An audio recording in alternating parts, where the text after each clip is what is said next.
Bien, buenos días, jóvenes estudiantes. Vamos a dar inicio al curso de Derecho Penal General correspondiente al grupo segundo año C. Hoy es viernes 11 de junio de 2021. Vamos a continuar con nuestro módulo 4, la responsabilidad penal. Dígame, Cecibel, ¿dónde quedamos? Si no me equivoco, profesora, íbamos por la diapositiva 14. Que habla sobre... Eso no recuerdo. Ay, Dios mío. Atri.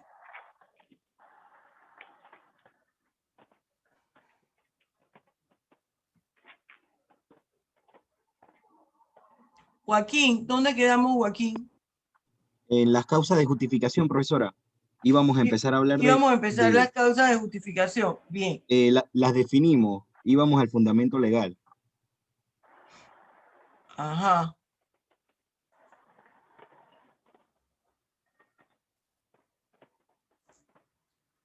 Bien. Vamos bien avanzados aquí. Las causas de justificación. ¿Qué se entiende por causa de justificación? Entendemos que, si bien es cierto, el Código Penal establece la prohibición de conductas que considera nocivas para los intereses de la sociedad, para los bienes jurídicos de las personas. También la ley penal entiende que a veces hay situaciones que envuelven al individuo que no le deja una escapatoria, no le deja otra salida que incurrir en la comisión de una figura delictiva. Yo siempre le hablo a ustedes del filósofo español Ortega y Gasset, que señala: el hombre es él y sus circunstancias. Es decir, que nuestra conducta tiene un porcentaje, es producto, un porcentaje de nuestra personalidad. Y otro porcentaje es producto de la reacción o respuesta al mundo circunstante. ¿Qué conducta yo tengo que adoptar según el momento en que estoy viviendo? Una cosa es algo sencillo. Si yo estoy en un salón de clases y está un profesor dictando clases, ¿qué conducta tengo que asumir? Bueno,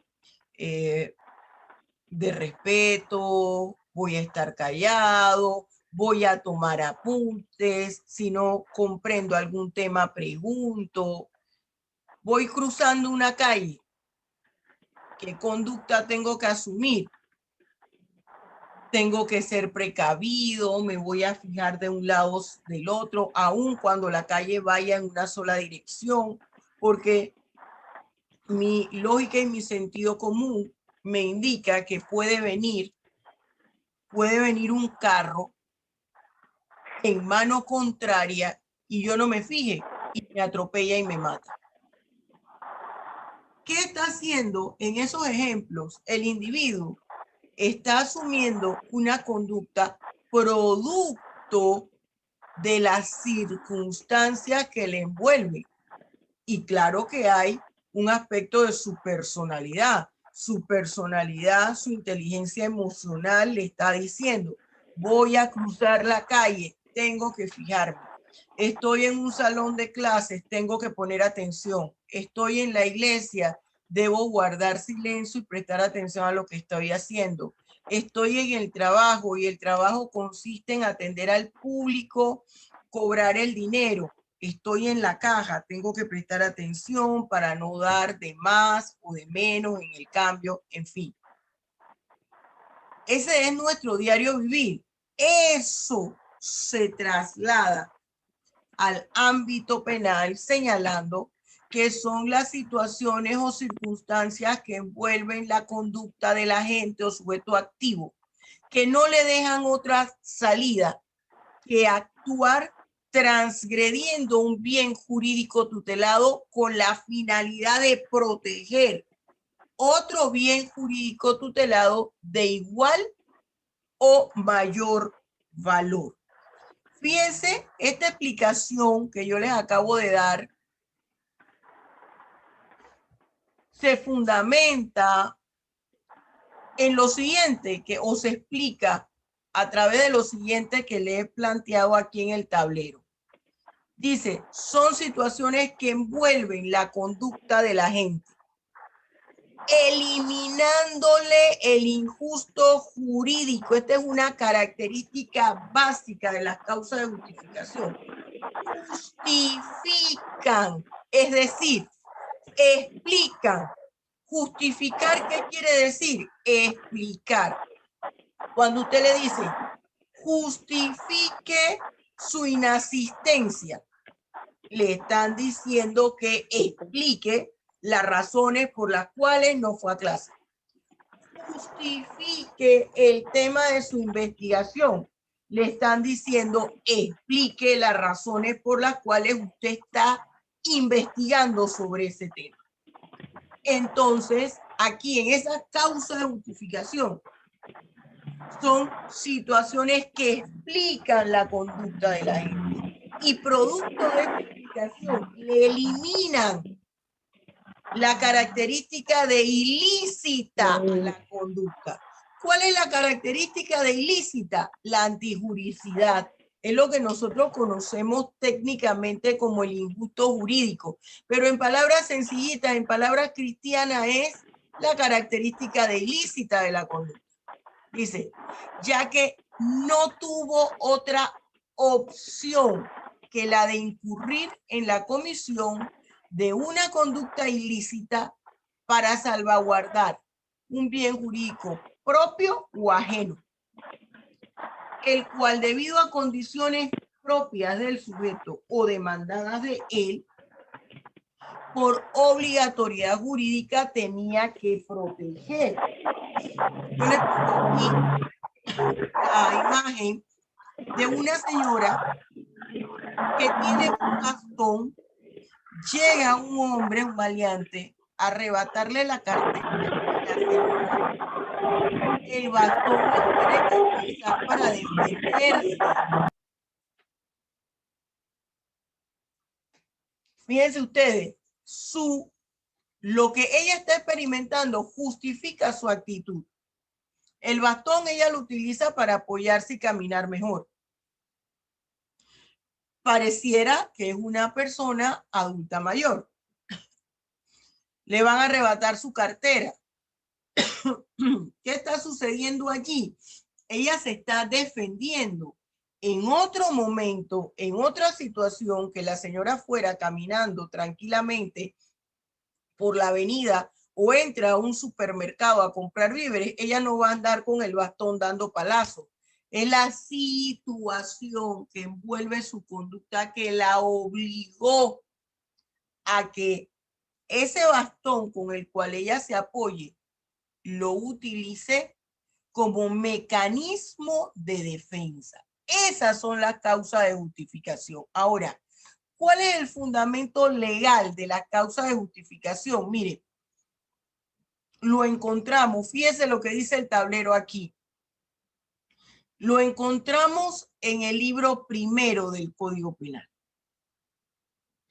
que habla sobre la ley penal en general, en el título segundo. Hechos punibles y personas penalmente responsables.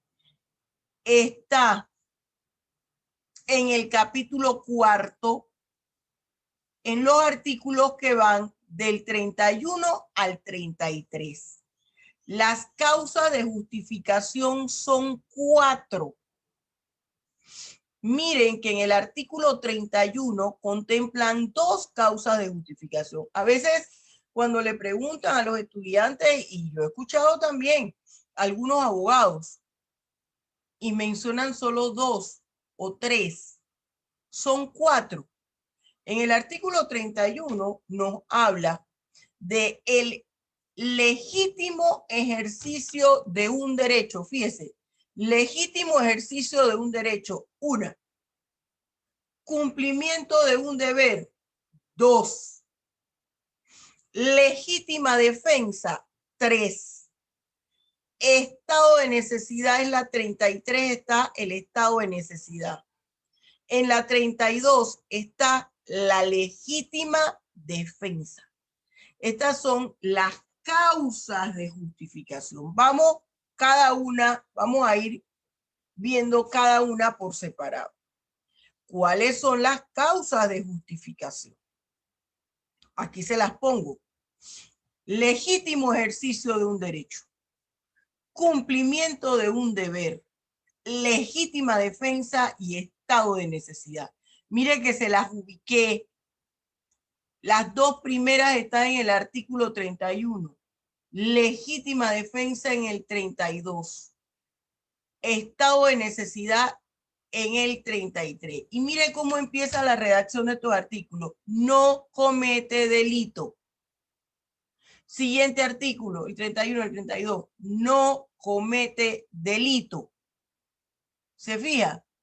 En ninguna de estas 4 figuras delictivas, aun cuando técnicamente se ha incurrido en la comisión de una figura delictiva, legalmente se considera que no hay figura delictiva. Un homicidio por legítima defensa, técnicamente está el cadáver, hay un muerto. Pero ¿qué dice la ley? Momento, la ley penal. Se estaba defendiendo. Era un adulto mayor y el que lo agredía era un joven. El adulto, aparte de adulto mayor, medía 1,60 y el que lo agredía era un joven de 25 años que medía 1,90 y pesaba 300 libras. Además, era boxeador. Todas esas son características que van a indicar el adulto mayor no tenía otra opción que utilizar el arma de fuego que portaba con su permiso reglamentario y dispararle.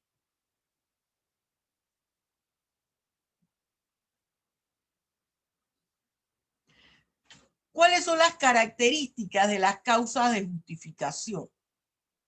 Mire lo que les pongo en el tablero. 3 características. Se afecta al injusto jurídico. Profesora, ¿por qué se afecta al injusto jurídico? Simple y sencillamente porque se le elimina la característica de ilicitud de la conducta. Por eso es... Papá, ¿puedo hacer una pregunta? Ajá. Sí. Usted nos está explicando de la causa por el cual uno explica cuando le hacen violencia que uno puede, Yo les estoy explicando, les estoy explicando la causa de justificación, su concepto. Cuando tú te estás defendiendo de otra persona. Ese es un ejemplo. Lo que pasa es... Pero yo le quiero preguntar, le quiero preguntar un ejemplo en base a algo que aconteció muy cerca de mí.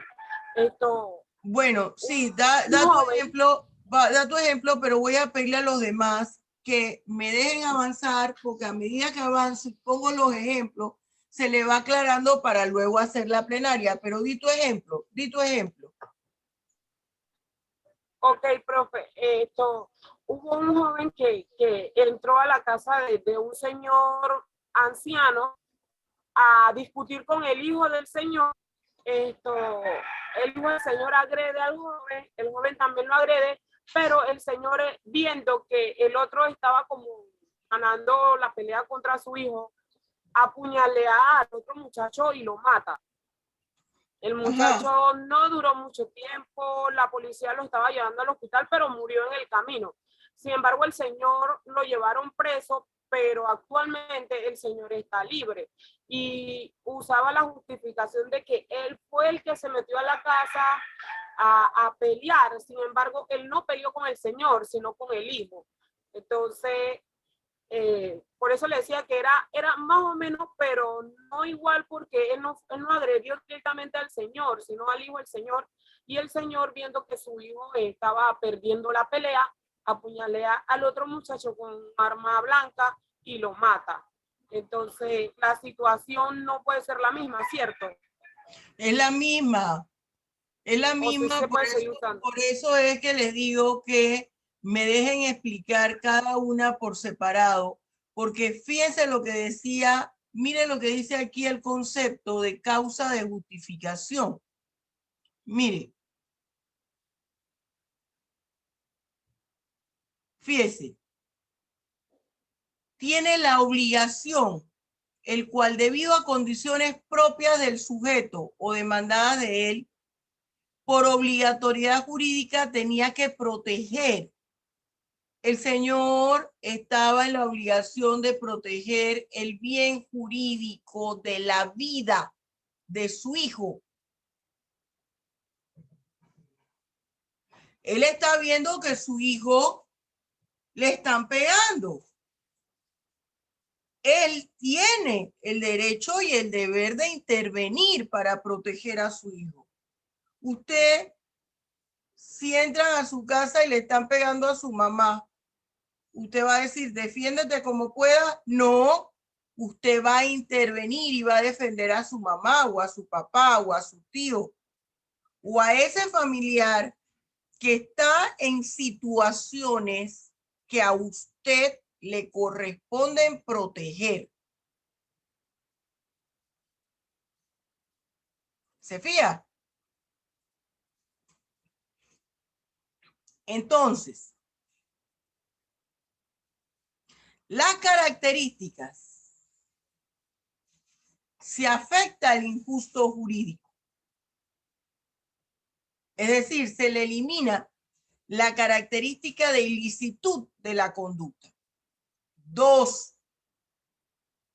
La ley penal, esta es a consecuencia de la primera característica, considera entonces que no se ha incurrido en la comisión de una figura delictiva. ¿Por qué?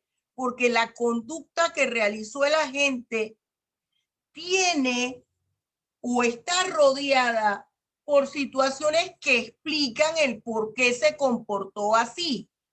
En el ejemplo de Indiana, hay situaciones que explican el por qué el papá de ese joven adoptó o asumió esa situación, esa conducta. ¿Me estoy explicando? Él está defendiendo la vida de su hijo. 3. No existe responsabilidad penal en el agente. ¿Por qué no existe responsabilidad penal en el agente? Simple y sencillamente porque la ley considera que no hay figura delictiva.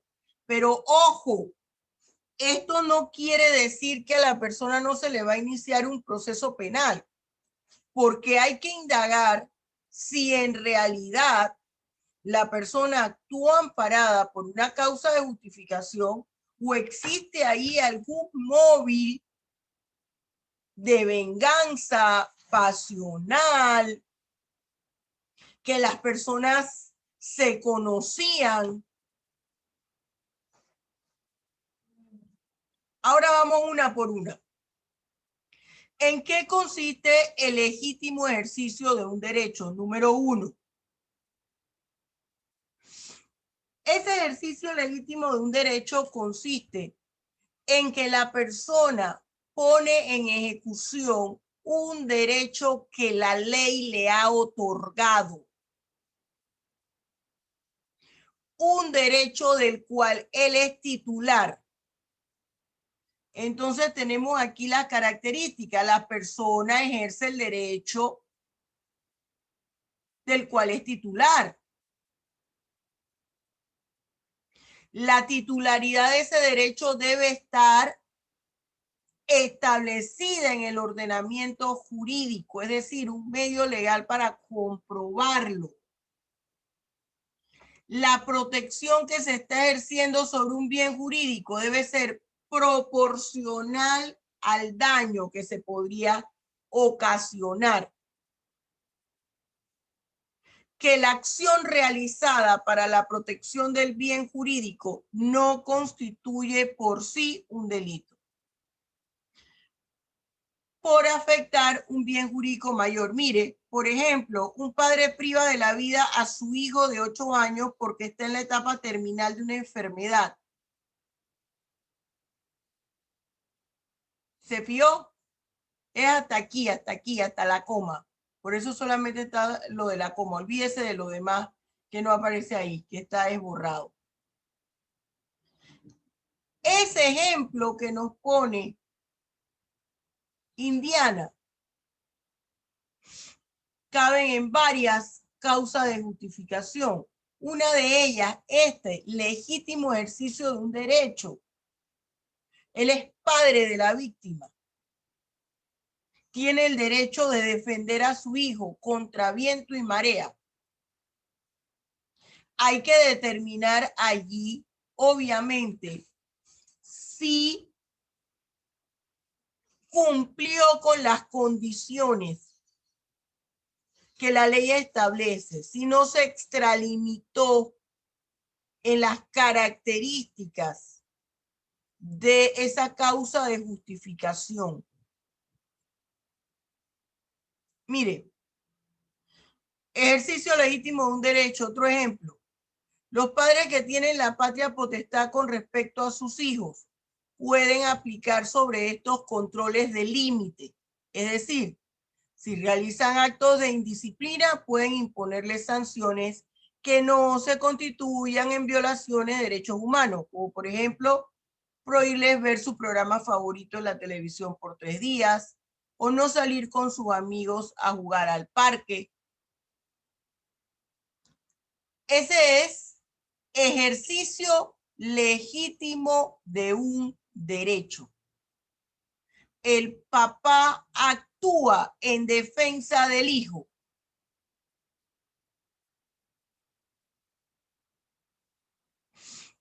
Segunda causa de justificación, cumplimiento de un deber legal. ¿En qué consiste el cumplimiento de un deber legal? Fíjese, aquí el cumplimiento de un deber legal es una función producto del ejercicio de un trabajo, de una profesión que está legalmente establecida. Es una función que a él directamente le compete. Entonces yo le pongo aquí que está relacionada exclusivamente con el servidor público, cuando está en ejercicio de sus funciones. Por ejemplo, el policía que cuando está haciendo su ronda reglamentaria recibe un llamado por radio en el que se indica que acuda a un determinado establecimiento comercial, ya que se activó la alarma contra robos y mediante la cámara de vigilancia se ha identificado la presencia de ladrones dentro del local comercial. El policía acude al lugar, se da cuenta que la puerta de entrada ha sido violentada y está abierta, situación por la cual decide entrar al lugar con su arma de reglamento. Se encuentra a 3 delincuentes, uno de ellos lleva mercancía del local, el otro la caja fuerte y otro con una metralleta corta. Situación por la cual el policía dispara y mata a uno de los maleantes. ¿Qué está haciendo el policía? Está en el cumplimiento de un deber. Es importante que nosotros lo tomemos en cuenta. Fíjese lo que lo que dice aquí. ¿Entendiste el ejemplo? Sí, te lo explico. En el ejemplo planteado en el epígrafe anterior, se explica el cumplimiento de un deber de la siguiente manera. El policía es un servidor público. ¿Cuál es la función pública del policía? Proteger a la comunidad de la delincuencia, entre otras cosas. 3. El policía estaba en servicio. 4. El policía realiza el procedimiento que contempla el reglamento de sus funciones. ¿En qué consiste la legítima defensa? Mire aquí. La legítima defensa es cuando hay un ataque directo sobre un bien jurídico de la persona. Ya sea su vida, su cuerpo, hay un ataque directo. Esa es legítima defensa. En el estado de necesidad hay riesgo del bien jurídico. El bien jurídico no necesariamente es atacado o ha sido atacado, está en riesgo de ser atacado. Mire lo que yo le pongo en el tablero. A ver, Paola, que no te había visto la mano que levantaste. Sí, es que yo tenía una pregunta en cuanto al tema de legítima defensa. Por ejemplo, si alguien por Pero extorsión, todavía no he empezado a explicar la legítima defensa. ajá, La que pero estábamos viendo era cumplimiento de un deber legal, ejercicio de un derecho. Son dos. ok, Ahora vamos a ver la legítima defensa. Fíjense, en la legítima defensa, el agente o sujeto activo que incurrió en el delito se estaba defendiendo de un ataque,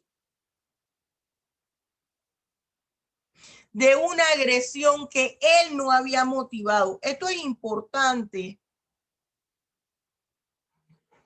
para que opere la causa de justificación de legítima defensa. El agente no ha debido provocar la agresión. Ese es fundamental, que su conducta no sea producto o consecuencia de una agresión primera en la cual él incurrió. Eso es una condición sine qua non. Entonces, esa agresión directa es sobre un bien jurídico de la persona, que puede ser su vida u otro bien jurídico, y él no tenía otra forma de defenderse. No podía escapar, no tenía para dónde escapar, para dónde esconderse, que tenía que enfrentar a su agresor. Entonces, a través de las escuelas penales, se ha tratado de explicar la legítima defensa. Tenemos la escuela clásica y la escuela positiva.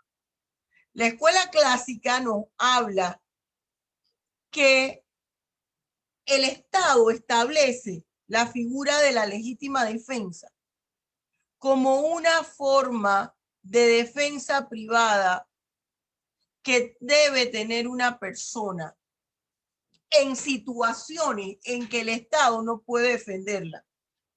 El aparato del Estado no va a estar con usted las 24 horas por todas partes. Usted no va a tener un policía que sea su guarura, que sea su seguridad y que la acompañe a todas partes.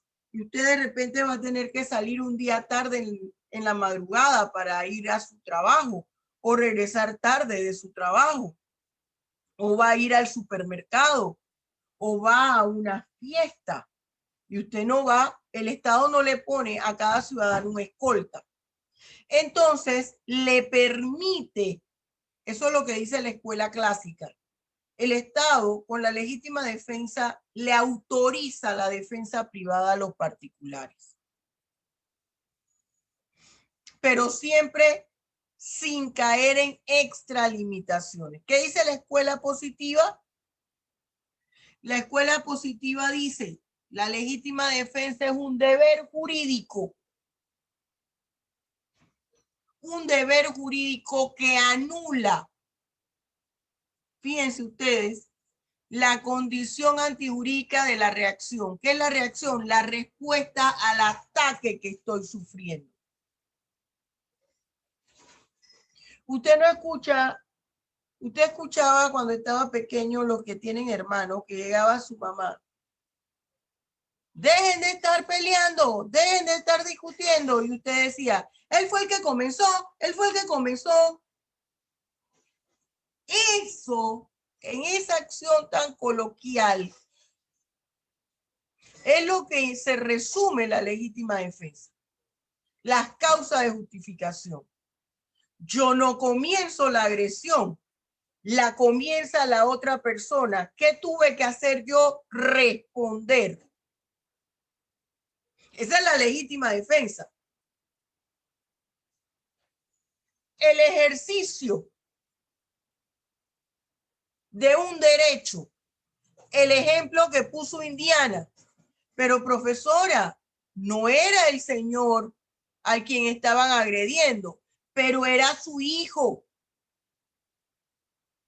Y él ve, cuando ella dice, es que el señor veía que su hijo iba perdiendo. ¿Qué era lo que veía el señor? Que al hijo se lo podían matar. Entonces, allí habría que analizar la contextura de la víctima, la contextura del agresor. ¿Y cuál era la condición del adulto mayor? La edad, la estructura de su físico, la contextura, perdón, de su físico, que tuvo que utilizar el cuchillo para defender a su hijo. Él tenía el deber legal. ¿Por qué deber legal? Por ser el padre del hijo. No confundamos guarda y crianza con el deber que tienen los padres con respecto a sus hijos hasta que se mueran.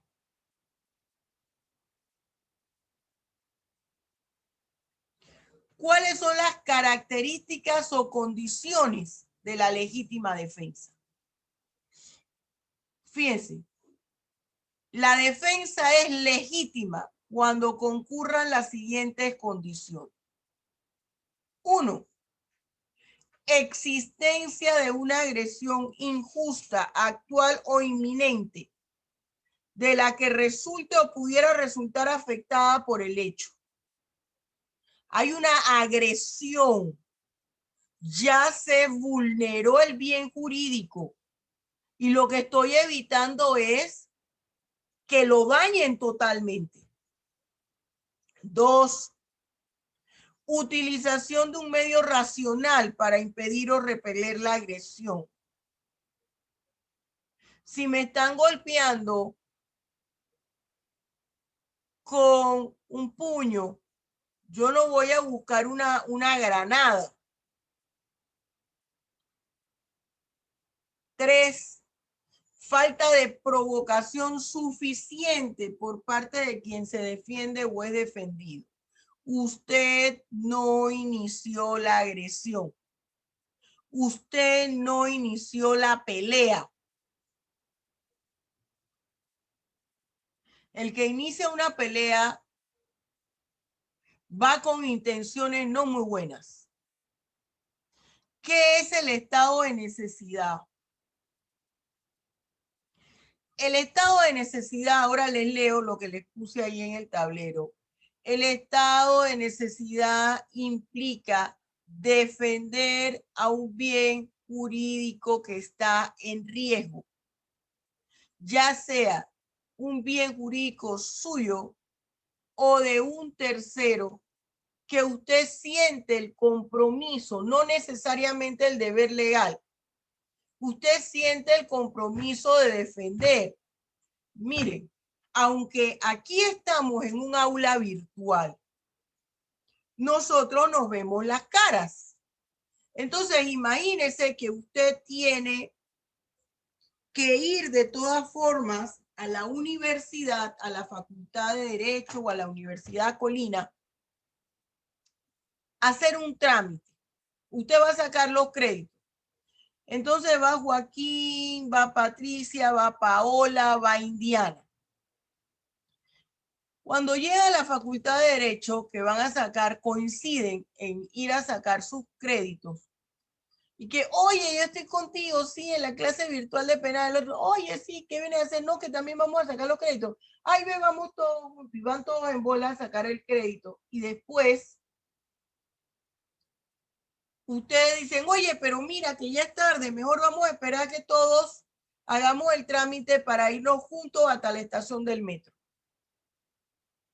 Y cuando van caminando, llega un maleante a empujar a Indiana. Indiana está en el grupo donde va Joaquín, Patricia y Paola. ¿Qué hace Joaquín? Joaquín interviene porque ve que Indiana, el maleante, la está revolcando en el piso. Interviene Joaquín. Le arranca de la mano a Indiana y empiezan con una fazón de los puñetazos y el maleante se cae, se golpea la cabeza y se muere. ¿Qué pasó con Joaquín allí? Actúa amparado por un estado de necesidad. ¿Pero por qué? Si Diana no es ni la novia, ni la esposa, ni la hermana, ni la mamá, ni la tía, ni la abuela, ni la prima. No importa. Es su compañera de clase. En ese momento, por solidaridad, porque él es un caballero, él sintió la obligación de defender a su compañera. Actúa amparado por estado de necesidad. Y si le caen también a bolsazos Paola, Patricia, todos juntos, porque resulta que el hombre era un quincón de 2,10 metros, jugador de baloncesto de la NBA, y no podía Joaquín solo, y entran todas a darles carterazo, y el hombre rebala y cae. Estado de necesidad. ¿Qué me dice el estado de necesidad? Esto que les acabo de explicar lo escribo de la siguiente manera. Dice el tablero: entendemos por estado de necesidad, también conocido como derecho de necesidad o situación necesaria, esa conducta que asumió Joaquín, ¿qué fue? Una situación necesaria. Aquella situación justificante que exime de responsabilidad penal. ¿Por qué exime de responsabilidad penal? Porque la ley considera no hay delito, ya que el suceso criminoso acaecido consiste en un acto de protección de un bien jurídico que le pertenece a él o a un tercero y está en riesgo. Esa es la diferencia con legítima defensa. En la legítima defensa hay un ataque directo al individuo sobre su bien jurídico. Le metió un trompón a Joaquín y Joaquín se defendió. Legítima defensa. Estado de necesidad. Está en riesgo, en peligro, un bien, ya sea de la persona o de alguien que estaba al lado de la persona, y él se vio en la necesidad de intervenir. Es como si usted ve que está una mamá en el parque con su bebé de meses paseándolo y llegan dos tipos tratando de arrebatarle al bebé. La gente va a auxiliar a la mujer, a auxiliar a la señora. O un niño que diga, auxilio, auxilio. Me quieren llevar, me quieren secuestrar. La gente va y acude. ¿Por qué? Porque se siente la necesidad de proteger a esa persona indefensa. ¿Cuáles son las características del estado de necesidad? La existencia de un peligro o riesgo, no de un ataque personal, que es la legítima defensa. El peligro o riesgo de un bien jurídico. Ese bien jurídico que está en riesgo puede pertenecer a la persona que actuó o a alguien que va con la persona. El peligro o riesgo no puede haber sido ocasionado por quien ha decidido protegerlo. Que el bien jurídico protegido tenga un mayor valor que el afectado. La persona que ha tomado la decisión de proteger el bien no se encuentra en la obligación de asumir el riesgo. Por ejemplo, si es un bombero, si es una persona que trabaja en SINAPROC, el resultado obtenido con el actuar de la gente que protegió el peligro, del peligro, el bien jurídico, ha sido menor a lo que hubiese podido ocurrir si la gente no actúa en esa forma.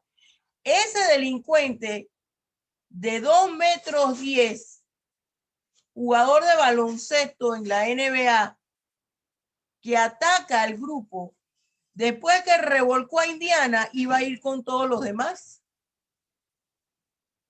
Que la forma de proteger del peligro o riesgo al bien jurídico no haya sido excesiva, no haya ido más allá de lo necesario. Voy a resolver las preguntas. Mire que quedamos en el ejemplo de un estado de necesidad. Joaquín, anota. Y vamos con la pregunta. Primero me había levantado la mano Paola y yo le dije, espera a que explique lo que es la legítima defensa. A ver, Paola, dime. Sí, profesora, gracias. Bueno, ya después de aclarado, la pregunta la replanteé y es que quiero saber si, por ejemplo, alguien es extorsionado, como que un padre le digan, voy a matar a tu hijo que está secuestrado, si no robas un banco, ¿eso también entra en estado de necesidad o alguna otra causa? A ver, repíteme. Ok. Si a un padre le piden robar un banco con la amenaza de que van a matar a su hijo que está secuestrado, ¿eso entra en estado de necesidad o en alguna otra causa de justificación? Bueno, fíjense, allí todo va a depender, y siempre les digo esto, de la forma como sustente, el abogado la defensa. En principio, pudiéramos decir que el padre del menor actuó amparado en un estado de necesidad. Pero ojo, lo primero que se le va a preguntar a ese papá es por qué usted no puso en auto a la autoridad competente. Es lo primero que se le va a preguntar. Si usted fuera el abogado defensor, si yo fuera la abogada defensora, diría, es que era imposible que él pudiese poner en auto a la autoridad competente porque estaba intimidado por el delincuente. Esa intimidación eliminaba cualquier indicio de deseo o voluntad no manifiesta por parte del padre de la víctima de incurrir en la comisión de esa figura delictiva para obtener un beneficio más allá del de recuperar a su hijo. Ese ejemplo que ella pone, que es muy interesante, nos explica por qué es necesario que se lleve de todas formas una investigación sobre lo que ocurrió. Porque en ese ejemplo que ella pone, para poder señalar que obró en atención al estado de necesidad, hay que dejar claro, hay que evidenciar la intimidación de la cual fue víctima el padre. Y que no se tergiverse o que no se pueda prestar a malos entendidos en que él estaba en combinación con los asaltantes. Si eso se corrobora, se puede demostrar el estado de necesidad. El estado de necesidad. Pudiese el juez señalar, bueno, si eso no se corrobora, actúa amparado de un eximente de culpabilidad. La intimidación y el eximente de culpabilidad no le exonera. No exonera de la existencia de una figura delictiva. Se considera que la persona cometió un delito del cual se le está librando que responda ante él. La causa de justificación, la ley considera no hay delito y por eso no es responsable. El ejemplo que puso Paola, dependiendo de la forma como se sustente, podría decir el juez, no hay causa de justificación, sino eximente de culpabilidad, actuó en base a la intimidación o al terror de perder a su hijo. Roberto, Patricia y después Roberto, para concluir porque ya estamos en el tiempo. A ver, Patricia. Profesora, yo tenía con el caso de que puso Indiana, tenía ¿cómo le digo? Una pregunta. Una duda, ajá. Una duda. Una de las características de la legítima defensa es la utilización de un medio racional para impedir o repeler la agresión. El que él utilizara un arma blanca para apuñalar no es como muy allá para la situación. Estaban peleando, no podía agarrar, no sé, otra cosa que quizás no causara tanto daño. Mire, no, voy a eso que está diciendo Patricia. Acuérdese, tenemos que analizar la evidencia. Todo eso que usted ve en Investigation Discovery, de la investigación criminal, es cierto. Tenemos que analizar la evidencia. Aquí escribe Indiana.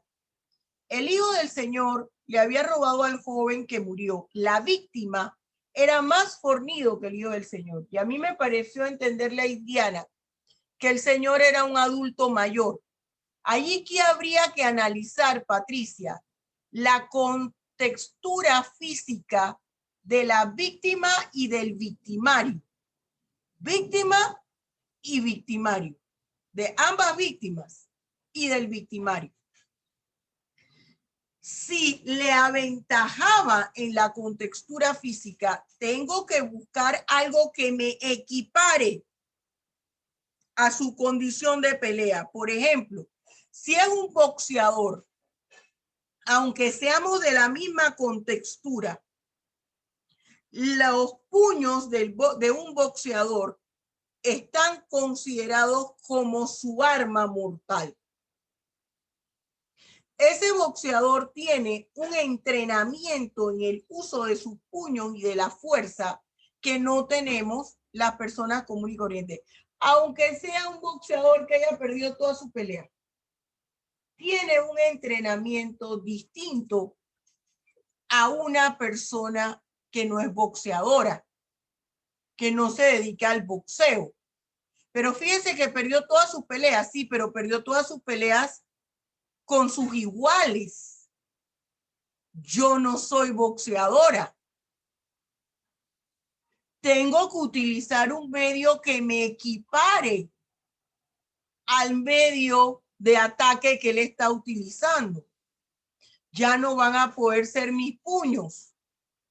Va a ser un palo, un bate. En este caso era un arma blanca para poder defenderme. Ese es como una persona de 1,60 versus una persona de 1,85. Y si la persona es obesa, las personas que somos obesas tenemos menos agilidad, aunque digamos, sí, yo puedo hacer todo, claro, me puedo mover, pero no a la misma velocidad de una persona que tiene su masa corporal acorde a su cuerpo, que no está en sobrepeso. Esa condición ya me pone en desventaja con respecto a la otra persona. Y si la persona está dando puño y me tiene revolcada en el piso y yo veo una piedra, tengo que agarrar la piedra. Y no estoy utilizando un medio irracional. La señora del bastón, que inicié con la foto de la señora del bastón. Oiga, pero es que ese bastón pega duro. Sí, pero estamos hablando que es una señora de edad. El otro era un hombre joven, ágil, que está acostumbrado a estar forcejeando con la gente. Bien, terminamos con Bernaza porque se acabó la clase y usted tiene que ir a otro salón. A ver, Roberto. Sí, mi pregunta era, al momento de defenderte y alegar una defensa, ¿cómo se llama? Esto, ponte el micrófono aquí así, súbetelo. Es que no, bueno, voy a después. Ajá. Escucha, por favor. A ver, dime. Sí, al momento de alegar de que te defendiste porque te estaban atacando, si no hay testigos, no hay video, no hay ningún tipo de evidencia de que esa persona en verdad está haciendo un ataque, o sea, justificable para que yo respondiera con, digamos, un disparo o una puñalada, ¿cómo yo, o sea, eso, cómo lo podría Para probar? eso, Tendría que probar. ajá, muy buena pregunta. Para eso están los peritajes. Para eso está el perito. Y la mayor evidencia es el cadáver, la posición del cadáver, las hematomas, los golpes, los rastros de agresión que tiene el cadáver. ¿Y dónde, profesora, yo voy a leer eso? En el informe de necropsia, es decir, en la autopsia que se le haga al cadáver. Y se lleva un perito que explique la fuerza de una persona con respecto a la otra y en qué se va a basar en las características físicas del individuo, de la víctima y el victimario. Ahí es importante las características físicas de la víctima y el victimario, a qué se dedica, si es deportista o no, si es delgado, si es obeso, si es alto, si es bajo. Eso es lo que va a decidir la causa de justificación. Por eso es que yo les insisto a ustedes que el derecho penal no es memoria. El derecho penal es análisis, es escudriñar en la norma penal, ir más allá. Por eso les digo también, el derecho procesal penal forma parte del derecho penal, aunque los expertos de procesal se mostroceen, se desgarren la vestidura y echen espuma por la boca. El derecho procesal no surge si no se da primero el derecho penal. ¿Cómo se da el derecho penal? A través de la realización de una conducta ilícita. Si no hay conducta ilícita, no surge el derecho penal. Entonces, el derecho procesal penal se encarga de evidenciar lo que ocurrió. Es una parte del derecho penal porque forma parte de la facultad sancionadora del Estado, porque tiene que ver con la investigación y enjuiciamiento de la conducta que el propio Estado prohibió. El derecho procesal es una disciplina, perdónenme, no es una ciencia. Y va a formar parte de la ciencia jurídica que le da origen, si es civil, si es laboral, si es de familia, y en este caso, si es penal. Bien, jóvenes, parece que este tema sí les gustó. La responsabilidad penal es sumamente interesante. En la siguiente clase, que tenemos 2 horas, termino de explicar la responsabilidad, termino de explicar la causa de justificación y vamos a abrir a una plenaria donde usted puede presentar diferentes casos que haya visto y analizamos la causa de justificación. Usted primero me deja avanzar la primera hora y toda la segunda hora será de plenaria. Entonces usted puede buscar casos que usted vio, escuchó, algunas noticias que usted haya escuchado locales. El que quiere traer una noticia internacional lo puede ser locales, solamente que obvia nombres, si tuviese nombres, para que lo analicemos. Mira todo lo que ha traído el problema que planteaste, Indiana. Muy bien. Se congeló Indiana. Bien, jóvenes, entonces, dime, puedo Indiana. quitar los usos, profe. Ah, ya se quitó. Ajá. Bien, bien, jóvenes.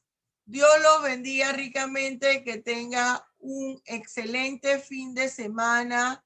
Valore la salud que tiene, que haya servido de algo en la experiencia de vida que acaba de narrar su compañera Patricia, para que les dé ánimo de estudiar. Hasta luego. Buen día, profesor. Buen día, profesora. Buen Gracias. día.